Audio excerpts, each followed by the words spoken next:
Punta naman kami papuntang barko.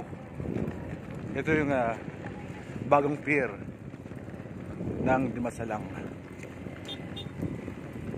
Dimasalang, Quezon City. Yun. Ito yung pier ng Dimasalang. At ito naman yung barko sa Nascento Coast Shipping Lines ends. So yan, sakay natin. So konting anta lang tayo at